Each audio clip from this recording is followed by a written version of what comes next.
सर्वप्रथमे मु ललाट केसरी नायक ज्योतिर्विद ओडिशार अगणित दर्शक मानक नववर्षर शुभेच्छा। नववर्ष समस्त सुख समृद्धि आनीदे एवं समस्त चलापथ कुसुमित हो प्रभु पाखे मोर प्रार्थना। समस्ते सुस्थ एवं निरामय जीवन यापन करंतु। आसंता 2026 जो नूतन वर्ष आसुची जदि न्यूमरोलॉजी हिसाब रे आम देखिबा न्यूमरोलॉजी 2 + 0 + 2 + 6 = 10 1 + 0 = 1 1 अर्थात ज्योतिष शास्त्र हिसाब रे रवि ग्रह को रिप्रेजेंट करे। रवि होउछंती आमे समस्त जानिचे सकल शक्तिर आधार।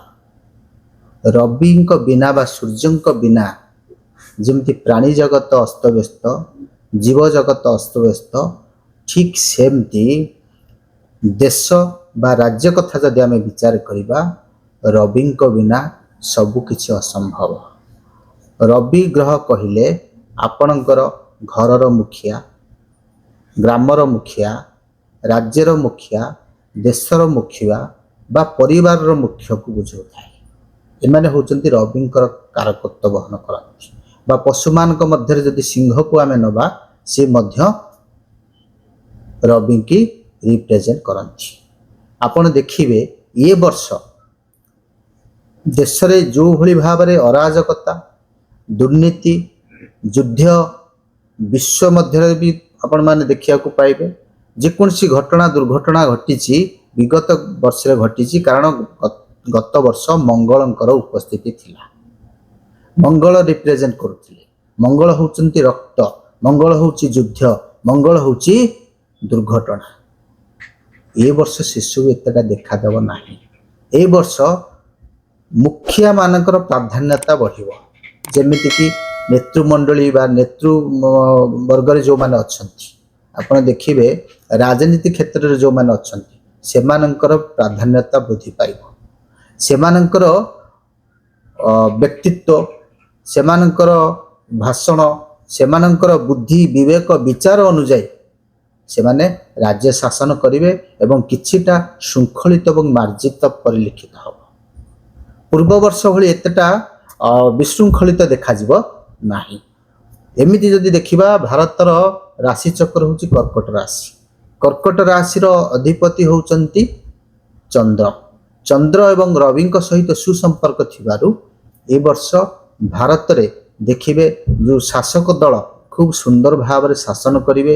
लोक मध्य जनसाधारण से शासन को सम्मान जणैबे। ये होची हमर देशर राशिफल। यदि 12टी राशि कथा हम आलोचना करिबा मेष राशि व्यक्ति विशेषक पई मेष राशि अधिपति होतनी मंगल। मंगल एवं रवि सुसंपर्क थिबारु मेष राशि मोटामोटी शुभ फल प्रदान करिवो। वृष राशि सेही बळी भाव रे वृष राशि होची वृष राशि मालिक होचंती शुक्र। शुक्र रवि सहित संपर्कटा सेते भल रहे ना से मध्यम फल प्रदान करिवो वृष राशि व्यक्ति विशेषक। मिथुन राशि व्यक्ति विशेषक मिथुन राशि अधिपति होचंती बुध। तेणु बुध रवि गोटे बुधादित्य योग सृष्टि करती जोटा कि राजयोग सहित समान। तेणु मिथुन राशि व्यक्ति विशेषक संपूर्ण भाव रे भल समय। कर्कट राशि व्यक्ति विशेष कही चंद्र होचंती तार मालिक। तेणु चंद्र रवि राजा हेले चंद्र होचंती राणी। तेणु तांकर मध्य कर्कट राशि व्यक्ति विशेषकर मध्य भल समय। कर्कट पर आपनकर सिंह राशि मालिक रवि। तेणु जेहेतु ए वर्ष रवि रिप्रेजेंट करूचंती तेणु सिंह राशि मध्य भल रहिबो। कन्या राशि मालिक होचंती बुध। बुध सहित रविंकर कही भल संपर्क से कन्या राशि मध्य सुसंपर्क रहिथिबारु शुभत्व परिलिखित हो। तुला राशि व्यक्ति विशेषक तुला राशि व्यक्तिकर मालिक होचंती शुक्र। तेणु शुक्र एवं रविंकर संपर्क रे सेमिति शुभ देखा जाए नाही। शत्रुता थाए जोथि कि तुला राशि व्यक्ति विशेषक संपूर्ण शुभ फल प्रदान करिवो नाही। बिछा राशि मंगल रिप्रेजेंट करते रवि राजा हेले मंगल होचंती सेनापति। ତେଣୁ ରାଜା ସହିତ ସେନାପତିଙ୍କର ସବୁବେଳେ ସୁସମ୍ପର୍କ ଥାଏ। ତେଣୁ ବିଛା ରାଶି ଦେଖିବେ ଯେକୌଣସି କାମ ତାଙ୍କର ପେଣ୍ଡିଂ ରହିଛି ଆଗରୁ ବା ଯେକୌଣସି ପଇସା ଅଟକି ଯାଇଛି ସେ ଏ ବର୍ଷ ନିଶ୍ଚିତ ଭାବରେ ଫେରି ପାଇବେ। ବିଛା ପରେ ଆପଣଙ୍କର ଧନୁରାଶି। ଧନୁରାଶିର ମାଲିକ ହେଉଛନ୍ତି ବୃହସ୍ପତି, ଦେବଗୁରୁ ବୃହସ୍ପତି। ରବି ରାଜା ହେଲେ ଇଏ ହେଉଛନ୍ତି ଗୁରୁ। ଗୁରୁଙ୍କ ପାଖରେ ସବୁବେଳେ ରାଜା ସବୁବେଳେ ନତମସ୍ତକ। ତେଣୁ ସମସ୍ତ ପ୍ରକାର ଶୁଭ ଫଳ ପ୍ରଦାନ କରିବ ଧନୁରାଶିର ବ୍ୟକ୍ତି ବିଶେଷଙ୍କ ପାଇଁ। ମକର ରାଶି। ମକର ରାଶିର ମାଲିକ ହେଉଛନ୍ତି ଶନି। ଶନି ରବିଙ୍କର ଯଦିବା ପୁଅ, କିନ୍ତୁ ଶନି ରବି ଭିତରେ ସବୁବେଳେ ଶତ୍ରୁତା ଲାଗି ରହିଥାଏ। ତେଣୁ ମକର ରାଶିର ବ୍ୟକ୍ତି ବିଶେଷଙ୍କ ପାଇଁ ଏ ବର୍ଷଟା ଟିକେ ଷ୍ଟ୍ରଗଲ କରିବାକୁ ବେଶୀ ମାତ୍ରାରେ ପଡ଼ିବ, ଯେଉଁଥିପାଇଁ କି ମୁଁ କହିପାରିବିନି ସେମିତି ଶୁଭ ଫଳ ପ୍ରଦାନ କରିବ ବୋଲି।